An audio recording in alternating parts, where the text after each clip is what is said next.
Hello दोस्तों, स्वागत है आपका हमारे YouTube channel study for exam and knowledge में। आज हम लोग डिस्कस करने वाले हैं नॉन कम्युनिकल डिजीज। इससे पहले हम लोग यह डिस्कस कर चुके हैं कि नॉन कम्युनिकल डिजीज क्या है, यह हम लोग पढ़ चुके हैं।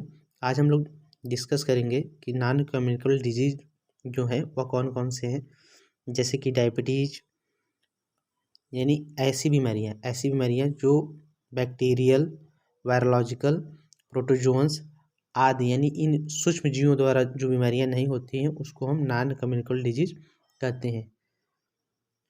ये बीमारियां एक व्यक्ति से दूसरे व्यक्ति में नहीं फैल सकती। नॉन कम्युनिकल डिजीज जो होती हैं एक व्यक्ति से दूसरे व्यक्ति में नहीं फैल सकती, और यह बीमारियां जो होती हैं यह न तो वायरोलॉजिकल इन्फेक्शन होता है, न तो बैक्टीरियोलॉजिकल इन्फेक्शन होता है, न तो प्रोटोजोन्स के कारण होता है।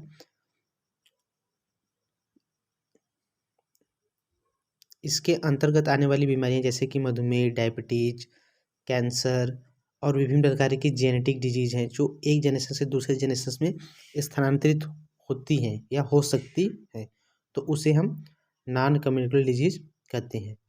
तो इस पर हम लोग डिस्कस करने वाले हैं। सबसे पहले हम लोग डिस्कस करेंगे ब्लड प्रेशर्स, यानी जो हाइपरटेंशन है, हाइपरटेंशन के बारे में हम लोग सबसे पहले डिस्कस करने वाले हैं। हाई ब्लड प्रेशर क्या है, तो सबसे पहले यहाँ पे हम लोग यह डिस्कस कर लेते हैं कि ब्लड प्रेशर होता क्या है। What is the blood pressure. जैसे कि इससे पहले हम लोग को यह पता है कि मनुष्य के शरीर में एक आर्टरीज होती हैं, एक वेनस होती हैं। आर्टरीज का काम यह होता है कि यह हृदय से शुद्ध रुधिर को शरीर के समस्त भागों में पहुंचाने का काम करती हैं, यानी धमनियों के द्वारा धमनियों में शुद्ध रुधिर बहता है।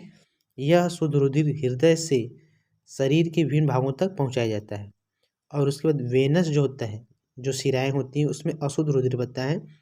यह विभिन्न प्रकार की कोशिकाओं से अशुद्ध रुधिर को लेकर के वापस हृदय में स्थानांतरित करता है। तो ब्लड प्रेशर क्या है, धमनियों में रुधिर जिस दाब के साथ बहता है, ब्लड प्रेशर धमनियों में रुधिर जिस दाब के साथ बहता है उसी को हम क्या कहते हैं, ब्लड प्रेशर कहते हैं या रुधिर दाब कहते हैं। रुधिर दाब को हम लोग स्फैग्नोमीटर के द्वारा मापते हैं। रुधिर दाब क्या है या ब्लड प्रेशर क्या है, तो धमनियों में जिस दाब के साथ रुधिर बहता है उसे हम रुधिर दाब कहते हैं। इसे स्फैग्नोमीटर के द्वारा मापा जाता है। जैसे कि यहाँ पे बताया गया है, हाइपरटेंशन या हाई ब्लड प्रेशर क्या है। उस मेडिकल कंडीशन को कहते हैं हाई ब्लड प्रेशर, उस मेडिकल कंडीशन को कहते हैं जब आर्टरीज धमनी में प्रेशर लगातार बढ़ता रहे, यानी जब धमनी में रुधिर का दबाव बढ़ जाता है तो उसी को हम क्या कहते हैं, हाई ब्लड प्रेशर कहते हैं।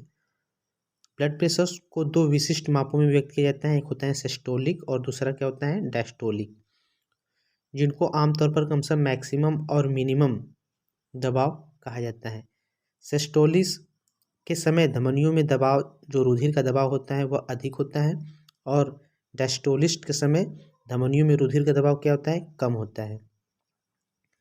वयस्कों में अब हम लोग बात कर लेंगे, जैसे नॉर्मल रेंज क्या है ब्लड प्रेशर का, जो धमनियों में रुधिर का दबाव होता है उसका नॉर्मल रेंज क्या है, नॉर्मल वैल्यू, जैसे कि 120, यह क्या है, यह सिस्टोलिक है। सिस्टोलिक जो होता है 120 mmHg होता है, और डायस्टोलिक जो होता है 80 mmHg होता है।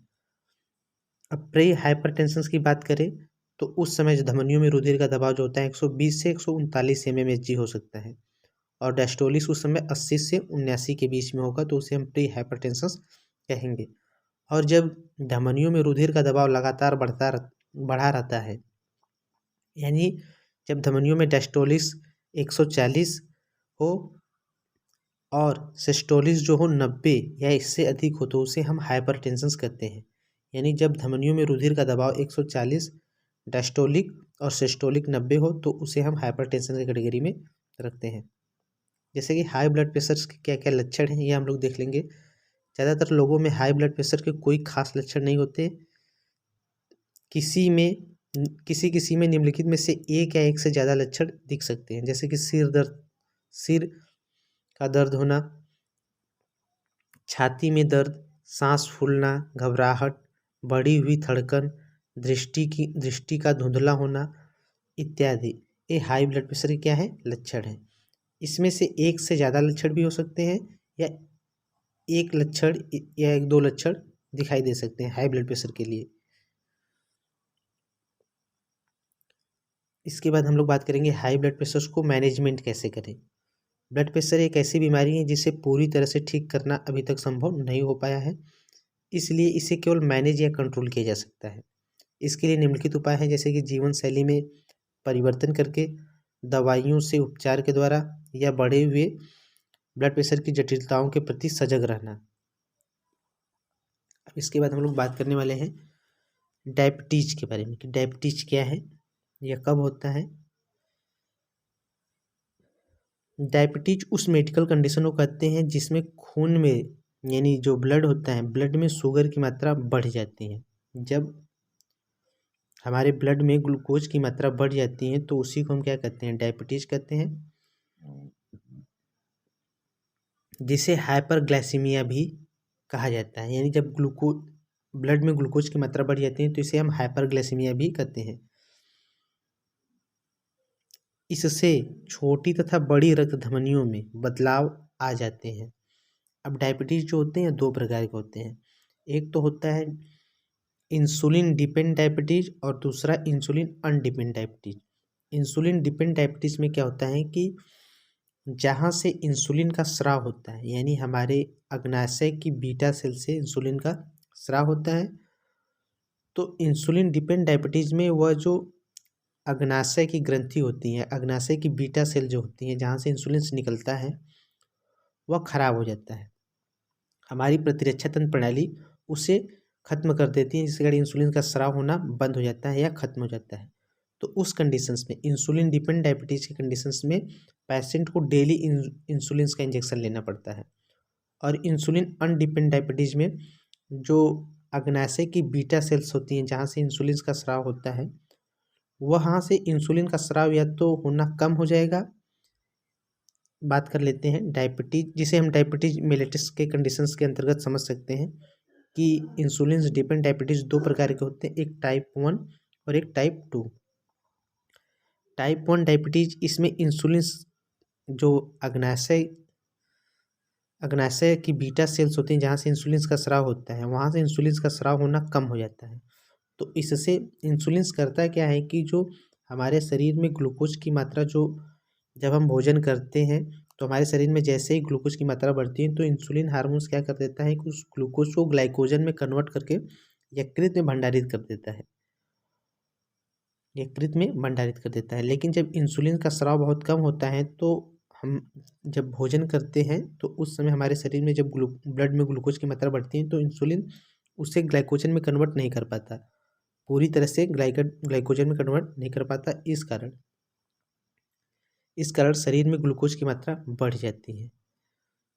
तो एक तो कंडीशन यह हो जाएगा टाइप 1 डायबिटीज़ में। और टाइप 2 डायबिटीज़ में क्या होता है कि इंसुलिन का स्राव तो होता है लेकिन कोशिकाएं उसको उपयोग नहीं कर पाती, उस इंसुलिन का उपयोग नहीं कर पाती, जिसके कारण जो ब्लड है उसमें ग्लूकोज की मात्रा बनी रहती है। तो वह टाइप 2 कंडीशंस कहलाएगा। एक होता है गर्भावस्था के दूसरे या तीसरे तिमाही में हुआ डायबिटीज, जो पहले से मौजूद नहीं था, तो उसे हम गैस्ट्रिनल डायबिटीज कहते हैं। अब देखेंगे डायबिटीज मेलिटस, यानी इसकी जो ब्लड में ग्लूकोज की मात्रा नॉर्मल रेंज में कितनी होनी चाहिए।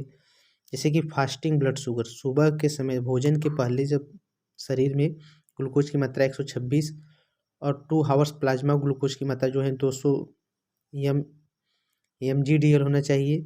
रैंडम ब्लड शुगर जो होना चाहिए 200।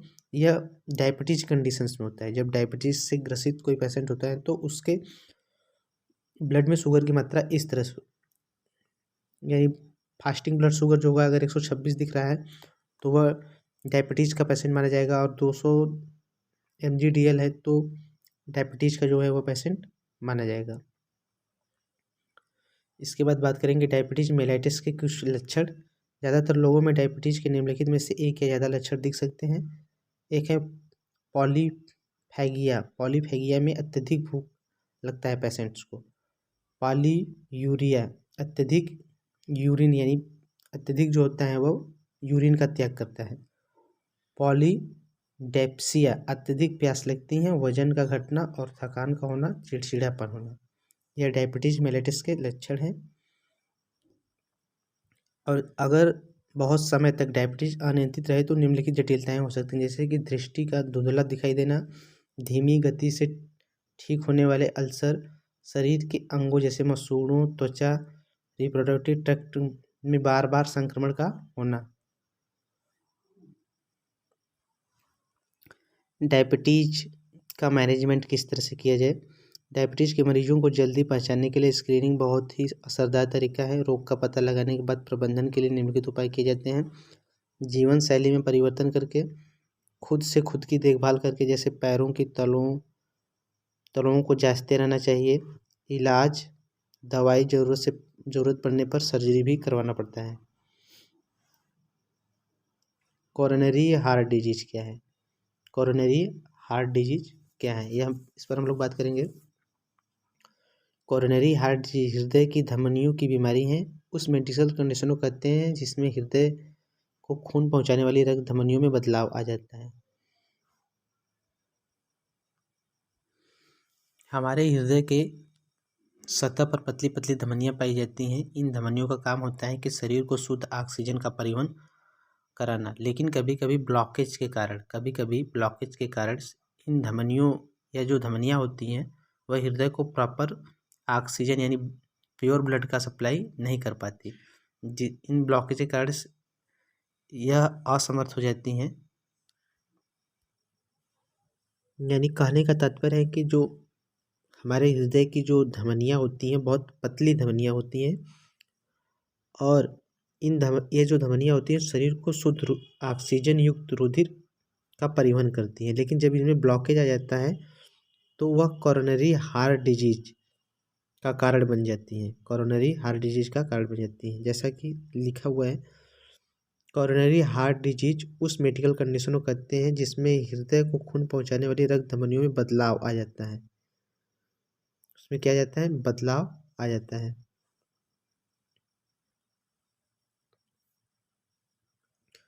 कोरोनरी हार्ट डिजीज के रेंज में निम्नलिखित बीमारियां शामिल हैं, जैसे स्टेबल एंजाइना, सीने का ऐसा दर्द जो आराम करने पर कम हो जाता है। Acute coronary syndrome, unstable angina, सीने का ऐसा दर्द जो आराम करने पर कम नहीं होता है।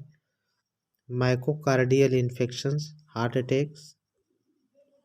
कोरोनरी हार्ट डिजीज के लक्षण, छाती के बीच में दर्द या दबाव या बेचैनी, शरीर के ऊपरी हिस्सों में जैसे हाथ या जबड़े, गर्दन, पेट में दर्द,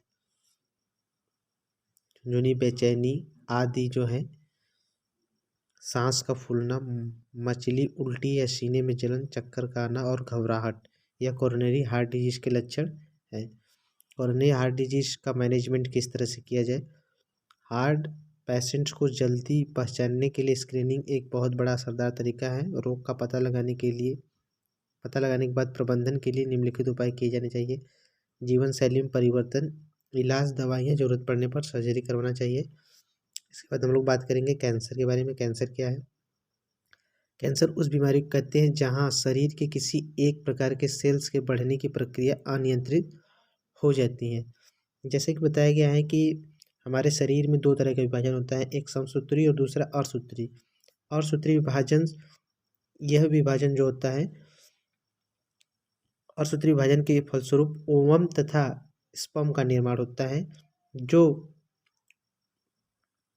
टेस्टिस और ओवरीज में ओवम बनाते समय होते हैं। यानी टेस्टिस में स्पर्म बनाते समय और ओवरी में ओवम बनाते समय अर्धसूत्री विभाजन होता है, जिससे स्पर्म और ओवम का निर्माण होता है, जिसमें गुणसूत्र की संख्या आधी हो जाती है। जबकि समसूत्री विभाजन से शरीर का निर्माण होता है। एक सेल से दो सेल, दो से चार, चार से आठ, आठ से 16, 16 से 32, इस तरह से एक शरीर का निर्माण होता है। तो समसूत्री विभाजन द्वारा शरीर का निर्माण होता है, और समसूत्री विभाजन जो होता है हमारे शरीर में होने वाले टूट फूट का मरम्मत करता रहता है, और नई प्रकार की कोशिकाएं बनती रहती हैं, जिसका नियंत्रण केंद्रक की उपस्थित डीएनए के द्वारा किया जाता है। लेकिन जब समसूत्री विभाजन अनियंत्रित हो जाता है तो कहीं पर भी शरीर में कहीं पर भी एक उभार जैसी संरचना बनती है जिसे हम ट्यूमर कहते हैं। ट्यूमर धीरे धीरे कैंसर में बदल जाता है। कैंसर उस बीमारी को कहते हैं जहां शरीर के किसी एक प्रकार के सेल्स बढ़ने की प्रक्रिया अनियंत्रित हो जाती है। कैंसर कभी कभी ट्यूमर के पर्यायवाची के रूप में किया जा सकता है, लेकिन ट्यूमर दो प्रकार के होते हैं। बिगिनिंग वे ट्यूमर्स जो अपने विकास में स्वसीमित होते हैं, यानी ऐसे ट्यूमर जिनका विकास स्वयं सीमित होता है, वे आमतौर पर आक्रामण या मेटाजेसिस नहीं करते। ये कैंसर की परिभाषा में नहीं आते। जबकि मैलिनजिएंट यह वो ट्यूमर होते हैं जो बहुत तेज़ी से बढ़ते हैं। ये आसपास के टिश्यूज पर हमला करके उन्हें नुकसान पहुंचाते हैं। साथ ही इनके हिस्से या खून अन्य द्रवों में बहा करके शरीर के दूसरे हिस्सों में नए ट्यूमर को बनाते हैं, यानी यह जो होते हैं मेटास्टेटिस होते हैं। क्या क्या कारण है कॉमन कैंसर्स? जो कारण है वह देख लेंगे। एक तो शराब या तंबाकू का सेवन से होते हैं। इनके अत्यधिक सेवन से व्यक्ति में हाई रिस्क होता है कैंसर का। बुढ़ापा, उम्र बढ़ने के साथ कैंसर का खतरा बढ़ जाता है। अवस्था या आकार, जीवन शैली, खराब आहार, शारीरिक गतिविधियों की कमी एवं अत्यधिक वजन का होना, पर्यावरणीय कारक। कुछ समय की धूप हमारे स्वास्थ्य के लिए लाभकारी है, लेकिन लंबे समय तक धूप में रहने से उसकी हानिकारक किरण के कारण कुछ प्रकार के कैंसर हो सकते हैं। रेडिएशन, जैसे कि स्किन कैंसर हो गया, रेडिएशन के कारण कैंसर हो सकता है, यह भी स्किन कैंसर का हो सकता है। औद्योगिक कार्सिनोजेनिक, कुछ लोग कैंसर के ज़्यादा रिस्क पर होते हैं, जैसे कि शीशा, लेड उद्योग में, पेंट उद्योग आदि में काम करने वाले लोग। कैंसर की फैमिली हिस्ट्री, आनुवंशिकता, संवेदनशील, कुछ कैंसर के केस में जिनके परिवार में किसी को वह कैंसर हुआ है तो इस बीमारी के हाई रिस्क पर होता है। कुछ संक्रामक बीमारियां भी कैंसर के रिस्क को बढ़ा देती हैं। कॉमन कैंसर्स, भारत में पुरुषों में पाए जाने वाले कॉमन कैंसर जो है मुंह के कैंसर, फेफड़े का कैंसर। भारत में महिलाओं में पाए जाने वाले कॉमन कैंसर सर्विक्स का कैंसर, स्तन का कैंसर और मुंह का कैंसर। कैंसर के मरीजों को जल्दी पहचानने के लिए स्क्रीनिंग ही एक बहुत बड़ा असरदार तरीका है। तो आशा करते हैं कि आपको वीडियो पसंद आया होगा। वीडियो पसंद है तो वीडियो को लाइक करें, शेयर करें और चैनल को सब्सक्राइब करें। Thanks for watching.